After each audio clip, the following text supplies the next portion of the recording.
जय Shri Ram. Mission depression free Bharat में मैं राशि आप सभी का फिर से हार्दिक स्वागत करती हूँ।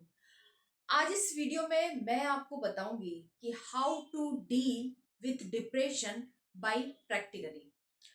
आज मैं आपको वो 8 तरीके बताऊंगी जिन्हें फॉलो करके आप डिप्रेशन को हरा सकते हैं। तो चलिए शुरू करते हैं। सबसे पहला पॉइंट है कि सबसे पहला पॉइंट है जो कि बहुत इंपॉर्टेंट है, जो कि हमारे लिए बहुत ज्यादा खास है। ठीक है। सबसे पहला पॉइंट है find the real reason of depression. Okay, यानी अपने डिप्रेशन का वास्तविक कारण ढूंढो। क्या होता है ना कि कई बार हमें लगता है कि डिप्रेशन और एंजाइटी केवल दिमाग से होती है, लेकिन एक रिसर्च ये बताती है कि 80% डिप्रेशन के मामले और एंजाइटी होने के पीछे हमारे रिश्ते जिम्मेदार होते हैं, यानी हमारे पारिवारिक और सामाजिक संबंध जिम्मेदार होते हैं। और उनमें भी ज्यादातर मामले या तो प्रेम संबंध के होते हैं, यानी लव रिलेशनशिप होते हैं, या फिर कोई घरेलू यानी पारिवारिक लड़ाई झगड़े और तनाव के होते हैं। मेरे पास जितनी भी काउंसलिंग आती है तो शुरुआत में मैं जब उनसे बात करती हूँ तो मुझे यही बताते हैं कि मैम हमें डिप्रेशन है, हमें एंजाइटी है।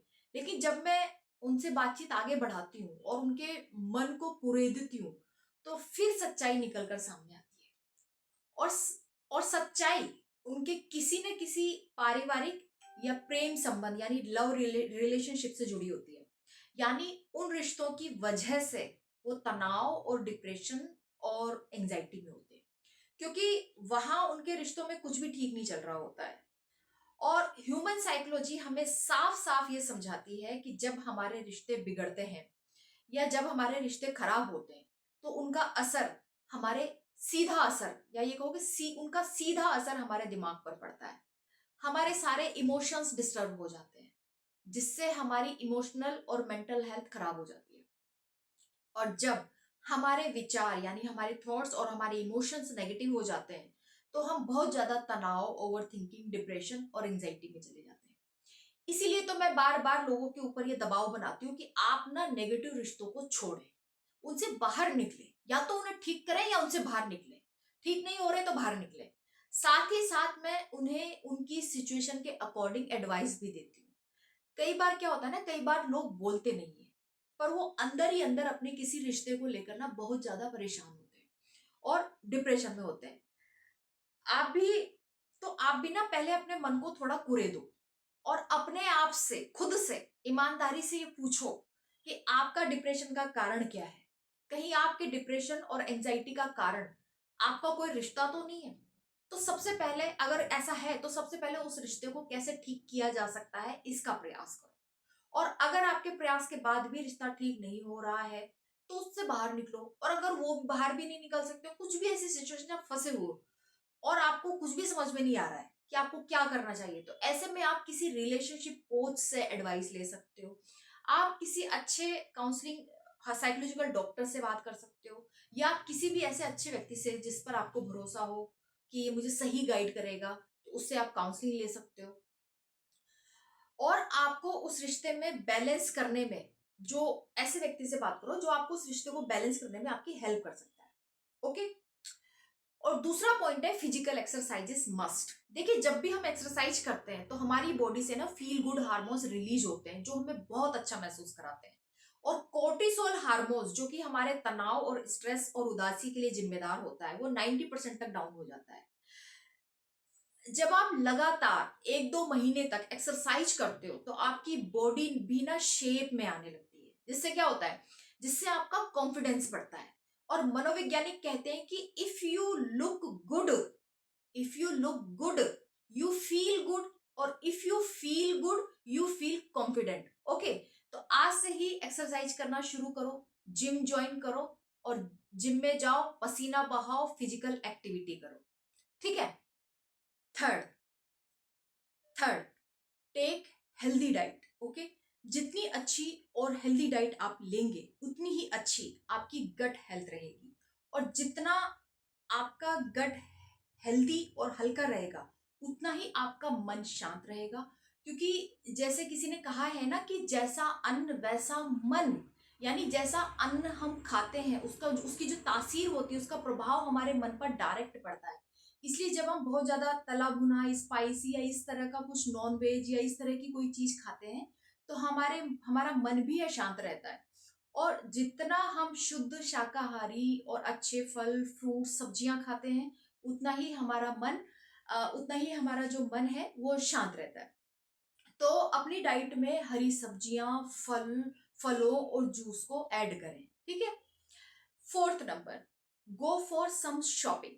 जी हाँ, आप शॉपिंग के लिए जाएं। सुनने में आपको बड़ा अजीब लगेगा कि क्या मैम, शॉपिंग करने से हमारे मन का क्या लेना देना, लेकिन सच मानिए, जब आप शॉपिंग करते हैं तो आपके दिमाग में डोपामाइन रिलीज होता है, जो आपको बहुत अच्छा फील कराता है, आपको गुड फील कराता है। इसीलिए जब भी आपका मन उदास हो तो आप थोड़ा अपने लिए ना शॉपिंग करें।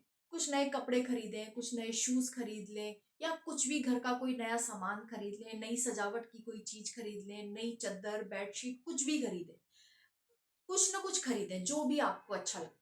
ठीक है। तो इससे आप बहुत अच्छा महसूस करेंगे।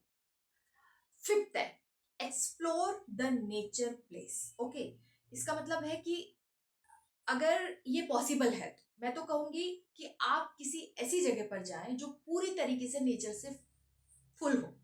कोई अच्छी जगह जहां पर फूल हो, पौधे हो, पहाड़ हो, खेत हो, मिट्टी हो, और जो आसपास का जो नजारा है वो बहुत खूबसूरत हो। जब आप ऐसी जगह पर जाएंगे तो आपका जो ब्रेन है ना, वो उस उदासी वाले पैटर्न के लूप से बाहर निकलेगा और वो बहुत अच्छा और रिलैक्स फील करेगा, और उसे लगेगा कि अभी सब कुछ ठीक है। क्योंकि नेचर में ना हीलिंग की पावर होती है। नेचर अपने आप में ही हील करने की शक्ति रखती है, या ये कहो कि नेचर सबसे बड़ी हीलर है नेचर। तो जब आप नेचर से जुड़ते हैं तो ऑटोमेटिक आपकी जो माइंड, बॉडी और सोल है, तीनों हील होने लगती है। तो घर से थोड़ा बाहर निकलिए, थोड़ा नेचर को एक्सप्लोर करिए। कहीं का, शिमला का, गोवा का, जहां भी नेचर से, अ, नैनीताल, कहीं भी जहां भी आपको ठीक लगता है, आप वहां जाइए, थोड़ा घूमिए, थोड़े दिन वहां पर स्टे करिए। ठीक है। Six number, watch comedy movies and comedy show. Okay, depression और एंजाइटी में हम और हमारा मन उदासी की चरम सीमा पर पहुंच जाता है, यानी बहुत गहरे दुख में चला जाता है, जिसकी वजह से हमारे इंटरनल हार्मोन्स डिस्टर्ब हो जाते हैं। तो ऐसी स्थिति में अगर हम ज्यादा से ज्यादा कॉमेडी मूवीज देखते हैं, कॉमेडी शो देखते हैं, या कुछ कॉमेडी रील्स देखते हैं, है ना, तो उन्हें देखकर हमें खुशी महसूस होती है, हम हंसते हैं, हम मुस्कुराते हैं और खुशी फील करते हैं।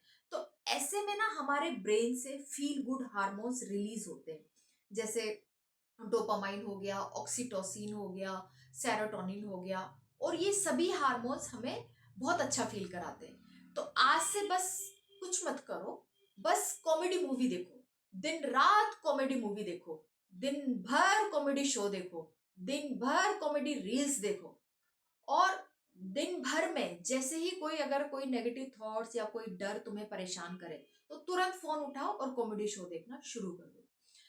मैंने भी यही किया था। जब मैं वापस आई थी यहाँ, तो फिर मेरे हस्बैंड मुझे दिन भर कॉमेडी शो दिखाया करते थे।